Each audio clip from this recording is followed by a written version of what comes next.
സംഭവിച്ചിട്ട് കുറച്ച് നാളായി. ഒരു 3-4 മാസത്തിന് മേലേക്ക് ആയിട്ടുണ്ട്. ഒരിക്കൽ മാത്രം ഇങ്ങനെ ഒരു മിസ്ബിഹേവിയർ ഉണ്ടായിട്ടുള്ളൂ, അതോ ഇത് തുടർച്ചയായിട്ട് ഈ സംഭവങ്ങൾ ഉണ്ടായിട്ടുണ്ടോ? ആദ്യമൊക്കെ തുടർച്ചയായി തന്നെ ഉണ്ടായിട്ടുണ്ട്. പിന്നെ ഇയാൾക്കെതിരെ പല പല ആരോപണങ്ങൾ ഉണ്ടാകുന്ന സമയത്ത് അയാള് പിന്നീട് കോണ്ടാക്ട്സ് കുറച്ചിട്ടുമുണ്ട്. പിന്നെ ഇന്ന് രാവിലെ ഉൾപ്പെടെ എനിക്ക് കോൾ ചെയ്തിട്ടുണ്ട്. കാരണം അയാള് പേടിക്കുന്നു ഭയക്കുന്നു എനിക്ക് തോന്നിയിട്ടുണ്ട്. കാരണം ഇത് പുറത്ത് പറയുമോ ഇങ്ങനെയുള്ള. അയാൾക്ക് ചിലതര വൈകൃതങ്ങളാണ്.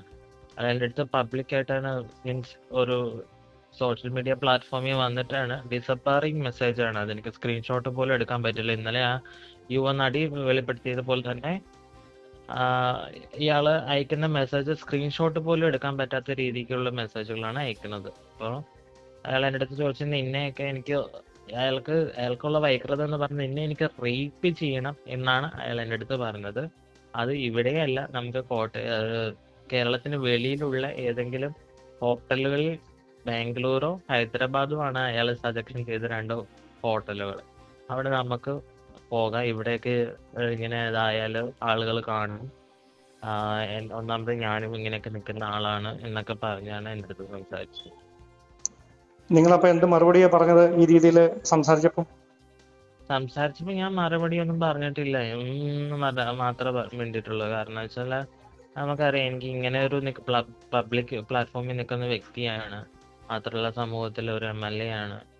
അപ്പോൾ ഇയാളുടെ അടുത്ത് ഏത് രീതിയാണ് പ്രതികരിക്കണ്ടേ എന്നുള്ള ഒരു കൺഫ്യൂഷൻ എനിക്ക് ആ സമയത്ത് ഉണ്ടായിരുന്നു. പ്രതികരിച്ചാൽ ചിലപ്പോൾ എന്തായിരിക്കും അവസ്ഥയെന്നും ഞാൻ ഭയന്നിരുന്നു. കാരണം ഇനി ഉണ്ടാവുന്ന ഭവിഷ്യത്തുകൾ ഇപ്പം അറിയാമല്ലോ. ഒരാൾ പ്രതികരിക്കുമ്പോൾ അയാൾക്ക് നേരിടേണ്ടി വരുന്ന പ്രശ്നങ്ങൾ സമൂഹത്തിൽ നിന്നും മാത്രമല്ല സൈബർ ഇടങ്ങളിൽ അറ്റാക്കും ഇയാളുടെ കൂട്ടാളിയിൽ നിന്നൊക്കെ വല്ല പ്രശ്നങ്ങളും നേരിടാൻ സാധ്യതയുണ്ട് ഇതിനെപ്പറ്റി ഒരു സൂചന ലഭിച്ചിട്ടായിരുന്നു ഞാൻ നേരത്തെ ഒരാഴ്ച മുമ്പ് നിങ്ങളെ വിളിച്ചത്. ഞാൻ നിങ്ങളെ വിളിച്ച കാര്യം ഉടൻ തന്നെ രാഹുൽ മാങ്കൂട്ടത്തിലും അദ്ദേഹത്തിന്റെ വിശ്വസ്തരും അറിഞ്ഞു. ഉടൻ തന്നെ എന്നെ ഫോണിൽ ബന്ധപ്പെട്ടു. തേജോവധം ചെയ്യാനുള്ള ശ്രമമാണ് നടക്കുന്നത് എന്നാണ് എനിക്ക് നൽകിയ മറുപടി. അപ്പോൾ ഞാനായിട്ട് അത് പറയുന്നില്ല, നിങ്ങളായിട്ട് അതുമായി രംഗത്ത് വരട്ടെ എന്നോർത്താണ് ഞാനൊന്ന് സംസാരിക്കാതിരുന്നത്. പിന്നീട് എനിക്ക് ആ സമയത്ത് ഉൾപ്പെടെ എനിക്ക് ഭയമായിരുന്നു. കാരണം ഇത് പ്രതികരിച്ചു കഴിഞ്ഞാൽ അതിന്റെ ആഫ്റ്റർ എഫക്ട് എന്താണെന്ന് നമുക്ക് അറിയത്തില്ല. കാരണം അയാൾ ഒരു സമൂഹത്തിന് മുഖ്യധാരയിൽ നിന്ന് രാഷ്ട്രീയ പ്രവർത്തനം നടത്തുന്ന ഒരു വ്യക്തിയാണ്.